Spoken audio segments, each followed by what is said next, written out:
ชื่อเพลงอำนาจเงินคำร้องทำนองโดยโกศลอำคาอำนาจเงินอำนาจเงินอำนาจของเงินมีค่ายิ่งใหญ่ใครๆก็หวังอยากเป็นเจ้าของทิ้งความเป็นอยู่แบบอย่างพอเพียงจิตใจลำเอียงหวังพึ่งเพียงอำนาจเงินอำนาจเงินอำนาจเงินอำนาจของเงินที่คนใฝ่หาลูกจ้างเจ้านายทำงานแทบตายให้ตายก็เพราะเงินลูกเดียวให้ตายก็เพราะเงินลูกเดียวอำนาจเงินอำนาจเงินอำนาจของเงินมีค่ามากอยากได้สิ่งใดใฝ่หาด้วยเงินตา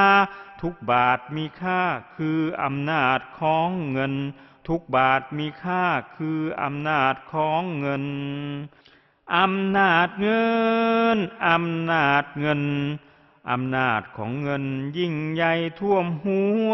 ใครๆก็หวังอยากได้มาครอบครองทั้งพี่และน้องเราก็หวังพึ่งเพียงอำนาจของเงินทั้งพี่และน้องเราก็หวังพึ่งเพียงอำนาจของเงินอำนาจเงินอำนาจเงินอำนาจของเงินมีค่า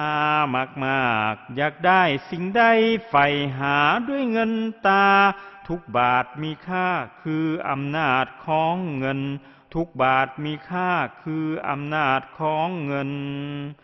อำนาจเงินอำนาจเงิน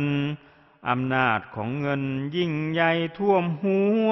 ใครๆก็หวังอยากได้มาครอบครองทั้งพี่และน้องเราก็หวังพึ่งเพียงอำนาจของเงินทั้งพี่และน้องเราก็หวังพึ่งเพียงอำนาจของเงิน